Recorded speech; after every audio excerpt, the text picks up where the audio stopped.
We sometimes forget that Turkey actually begins in Europe, in the ancient province of Thrace, a piece of the old Ottoman Empire that has been pushed back to the southeastern corner of the Balkan Peninsula.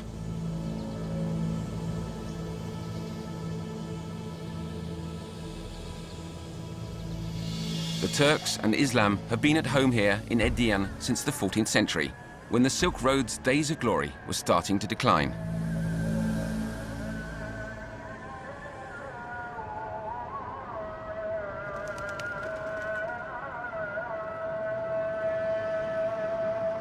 What could be more fascinating, but also more uncertain, than the border between East and West?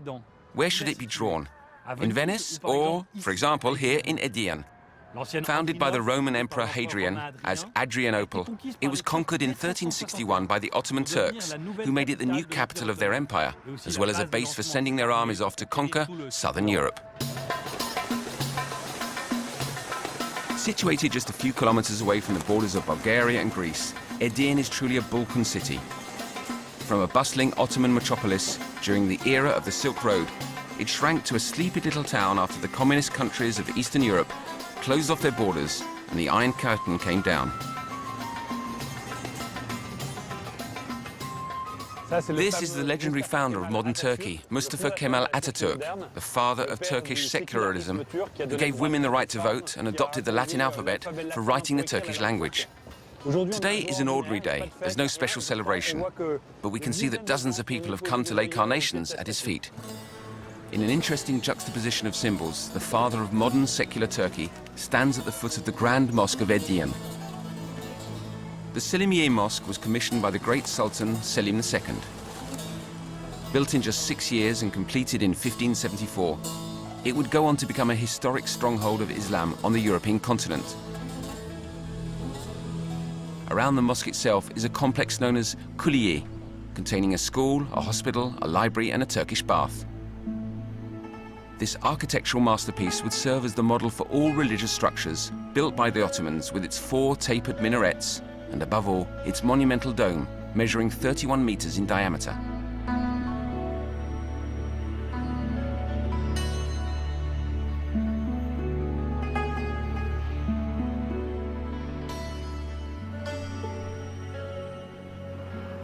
It really is very spectacular. We've just entered the land of Islam, and this is our first mosque on the Silk Road. We couldn't have picked a better place to start, because this is the magnum opus of one of the greatest architects in history, Mimar Sinan, and this is the largest dome to be found in Ottoman architecture.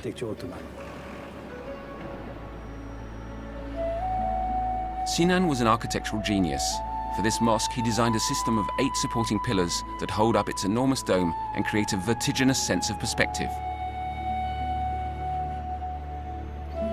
The great mosque testifies to the grandeur of the Ottoman Empire, which at the time ruled over almost 1/3 of Europe.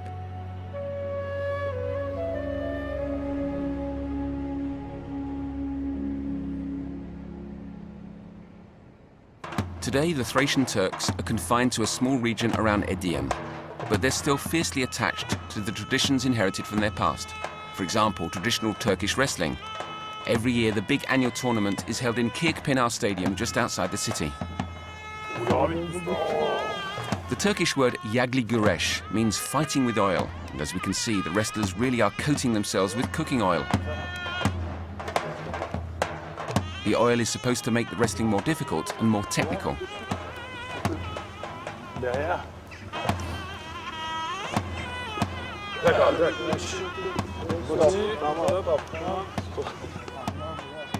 Okay, everyone's got enough?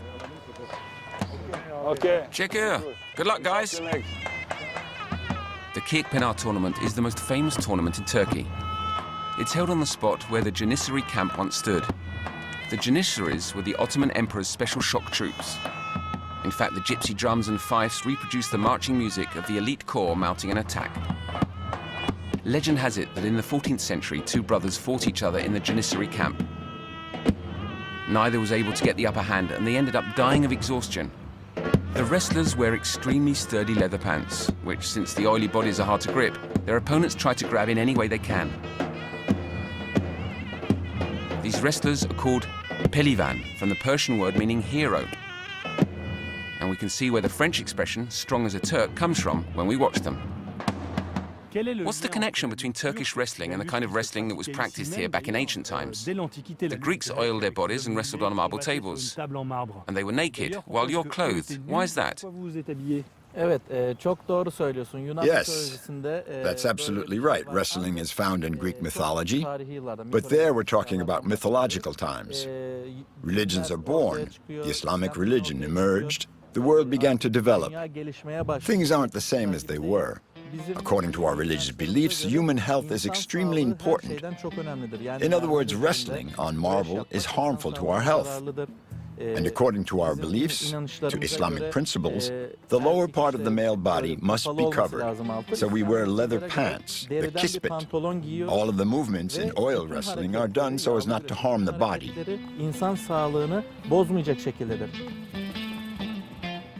Why do you cover yourselves in olive oil or sunflower oil? We use oil because it's an essential part of the sport. It makes it much more difficult to seize your opponent when he's moving. In other styles of wrestling, you usually start off by grabbing the limbs. But in oil wrestling, we wrestle with the kispit, the leather pants, and not with the body. In other words, we have to grab the pants, focus on the kispit rather than on the opponent. Oil makes things more complicated, and it's been used since the very beginning. Of course, wrestling without oil exists too, but our wrestling tradition is with oil.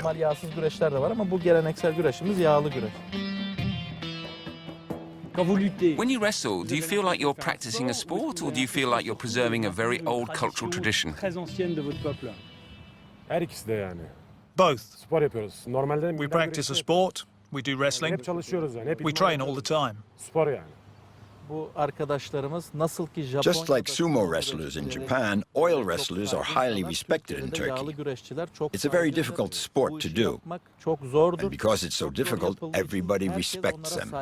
In ordinary daily life, when people see them in town, at the market, anywhere, they give them respect. Everyone loves them. They have a special place in our lives. How do you win in a wrestling match? Well, let me explain it first by using one of our expressions. We say that if your belly sees the sun, you're the loser. Go ahead, show them a hold.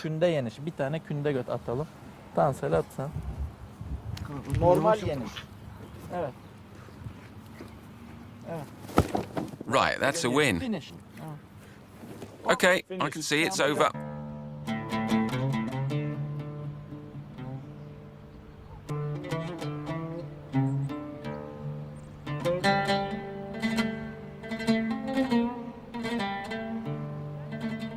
On the outskirts of Edirne, the Bayezid II complex was built in the 15th century by the great Sultan Bayezid II. This is one of the most remarkable examples of a kulliye, that is, of a charitable foundation erected around a mosque.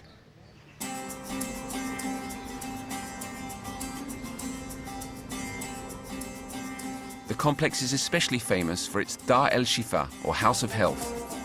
It was a state-of-the-art medical facility at the time, with a free hospital and a mental asylum that continued to operate until the Turco-Russian War of 1878. The historian Hakan Akinechi oversees the conservation of the site. Why did the Ottoman Empire decide to conquer Edirne and to make this city its capital? And why did it build such a lavish complex with a mosque and especially a hospital? Edirne was a point of transit between the Silk Road and all the roads leading to the west. The Ottomans became aware of its importance, and they came here because it led to the Balkans and to Europe. Right away they set about building this complex based on the idea of the welfare state. It was to do with giving importance to the human being. Sheikh Ebed Ali said, "Where human beings flourish, the state will flourish too." First, the imarets were built, kitchens that gave free meals to the poor. In the area just behind us, for example, free meals were served for 150 people. Next to it, there was a hospital, which was also free. Throughout the 15th, 16th, 17th and 18th centuries, patients came from all over Anatolia and the entire world.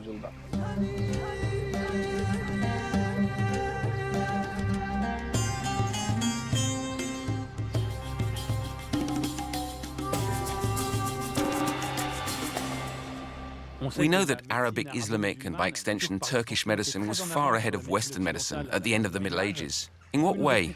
What was innovative here? We know that all of the sciences and the arts in the 8th, 9th and 10th centuries were moving from east to west, with people like Al-Farabi, Al-Biruni and Avicenna. We also know that the trade routes, the Silk Road, the spice route, contributed to that. So if we take this place, the Bayezid II complex in the 15th century, treatments for the mentally ill included music, the sound of water, aromatherapy and different activities. You spoke about medical knowledge that came here from Bukhara, about Avicenna, Ibn Sina. But this road was also known as the spice route. Were there spices or plants that were brought to the Balkans to be used as remedies in the hospital? We know that the rose is a plant that came to us via the spice route, and many other kinds of products followed the same route west. An example of one of those products is rose syrup, which was used in the Bayezid II complex. Edirne was a major rose centre during the Ottoman era. The roses cultivated in this region were sent to the west and Anatolia. Later they were used in making various syrups, sherbets. At the Bayezid II complex, patients were fed rose syrup to calm them down. Here, roses were not only used in syrups, but also for their fragrance in treatments for the mentally ill and other patients.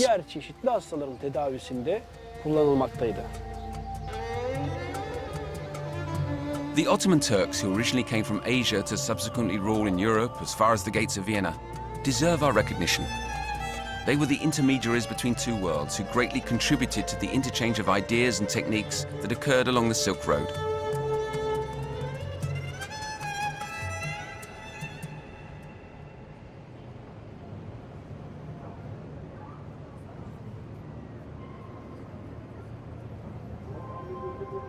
There is one city, the most legendary of all, that epitomizes this coming together of Europe and the East, the intersection of Christianity and Ummah, the world of Islam. It is, of course, Istanbul. Once called the New Rome, it's now Turkey's largest city, with over 14 million inhabitants, as well as its economic and cultural nerve center. Dozens of remnants of the Silk Road can still be found here today. For example, the famous Hagia Sophia Basilica, where a young Marco Polo went to pray before starting off in his journey to China with his father and his uncle. It's now a mosque which overlooks the esplanade of the old Byzantine Hippodrome. It faces the famed Blue Mosque, which was built to be its counterpart in the 17th century. Bridging Europe and Asia, the Greco-Roman world and the Arab-Islamic world, Istanbul is still one of the world's most fascinating cities even today. It was founded as Byzantium. It then became Constantinople in 324, when the Emperor Constantine made it the eastern capital of the Roman Empire, and was finally conquered by the Turks in 1453.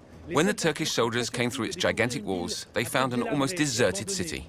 They even wondered where they were. The few remaining inhabitants told them in Greek, "Eis ten polin," you are in the city. That's the most probable etymology, Eis ten polin, Istanbul.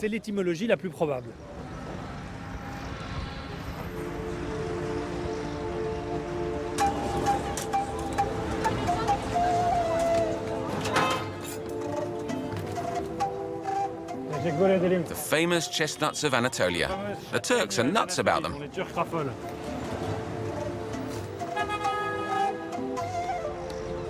On the Golden Horn, the estuary where Byzantium once built its boats, I'm intrigued by the sight of dozens of men who spend their days fishing off the bridge.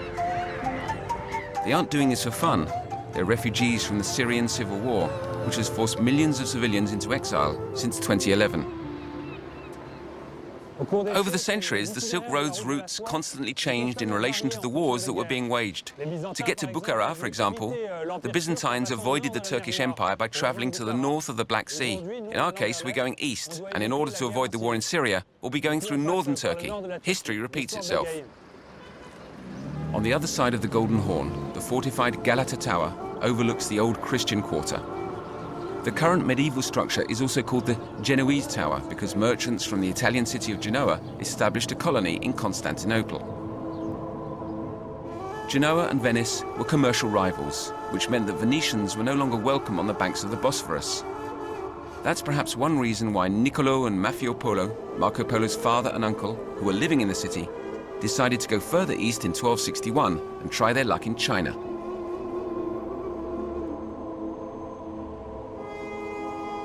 The Genoese tower and the city's formidable ramparts were supposed to make Constantinople impregnable, as was the spectacular Basilica Cistern, which was built in the 6th century to collect rainwater. The underground cistern is more than 100 meters long and supported by 336 Corinthian-style columns. Few places are able to give us a sense of the bygone splendor of Byzantium as this ancient reservoir.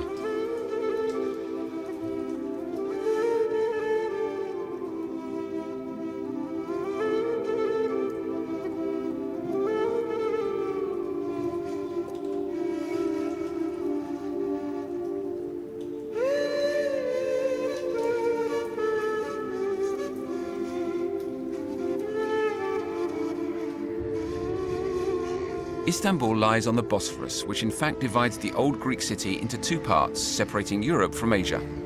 Connecting the Black Sea to the Sea of Marmara and then to the Mediterranean, this strait is one of the busiest sea routes in the world.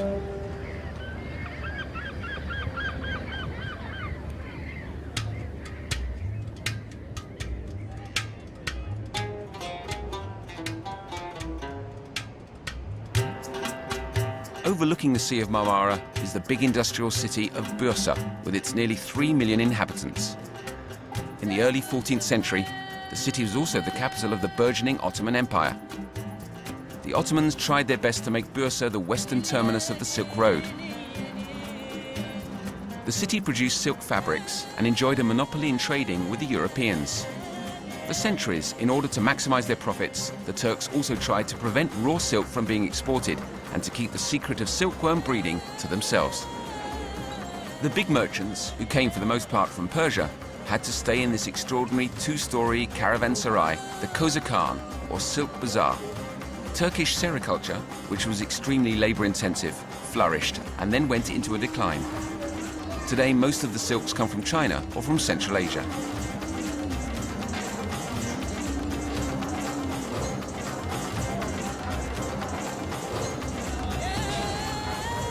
However, another tradition is still going strong in Bursa, a tradition that has had a deep influence on the Turkish imagination, called Karagöz, or shadow puppet theatre. In his modest tourist shop in the bazaar, Sinazi Shelikol brings these humorous and impertinent puppets to life. Karagöz and his friend Hacivat are supposed to have been bricklayers in Bursa in the 16th century who were executed by the Sultan because they told so many funny stories that it slowed down the construction of a mosque.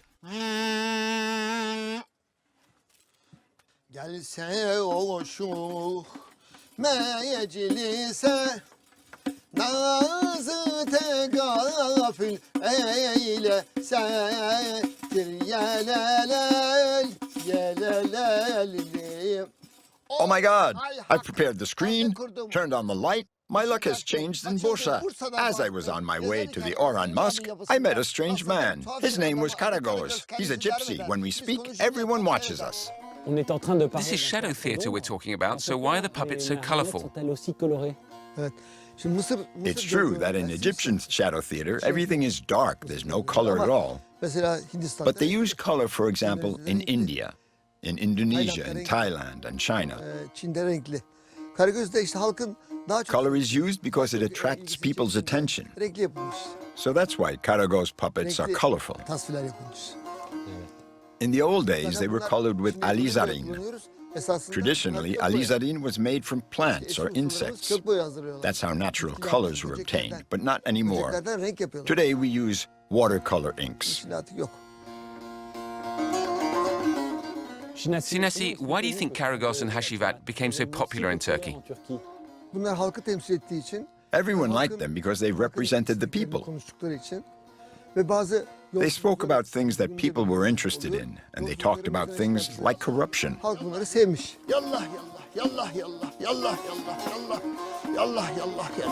Karagöz, Karagöz, where is the dancer? She left a long time ago. Oh, my Karagöz, what is this? May the clergy break your head. You've taken down the screen, now it's in pieces. I'm going to tell the host. Well, best of luck. Please forgive us for any slip of the tongue. Is Karagöz just as irreverent today as it was in the past? Karagöz is not, in fact, a show for children. It's for everyone from 3 to 4 years old up to 80 or 90 years old. Before the play begins, the Karagöz puppeteer goes out in front of the screen and looks to see who's in the audience. Then he improvises. For example, he says, Mrs. Senel is here, she speaks French very well. And he'll throw out a couple of French expressions. Or he might say, there's Alfred, and say a few words to him. Karagöz performances are very flexible. Politics is also part of it. A Karagöz play has 4 parts to it. The prologue, the dialogue, which is the longest part, the main play, and the epilogue.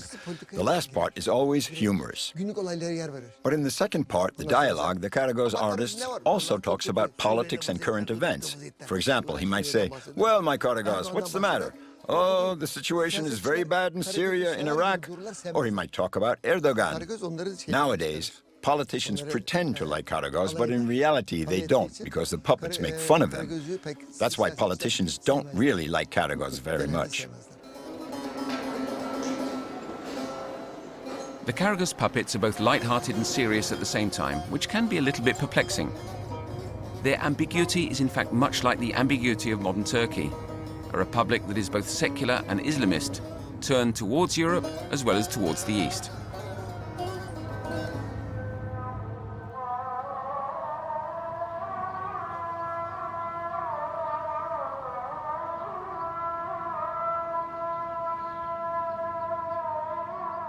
Located on the northwestern edge of Anatolia, Bursa was the last stop on the Silk Road's overland route.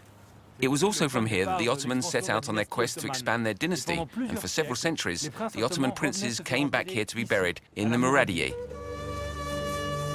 The exteriors of the 12 main tombs, or türbe, were designed in the Byzantine style of architecture. The Ottomans thus remained faithful to their nomadic origins and continued the tradition of returning to be buried together with their families, all in the same place. Even if they'd gone off to distant lands or conquered half a continent in their lifetime, their final resting place would be at home in Bursa, in the complex of Sultan Murad II. In the mausoleums, the tombs of the sultans and other important persons can be identified by the fact that their turbans were placed on top of the sarcophagus. All around them, the stuccos and frescoes in the Oriental Rococo style have been considerably restored over the centuries. It was Sultan Murad's son, Mehmed II, known as the Conqueror, who finally captured Constantinople in 1453 and made it the new Turkish capital.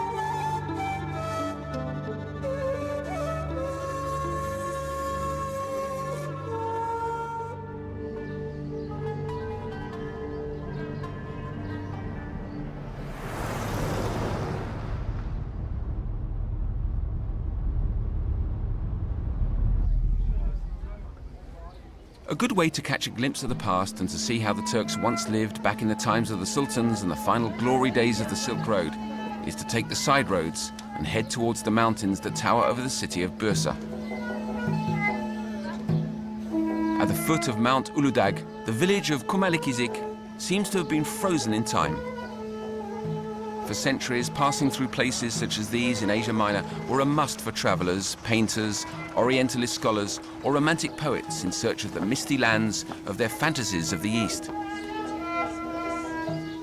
Ever since then, the number of tourists wandering through the crafts and souvenir stalls has steadily grown.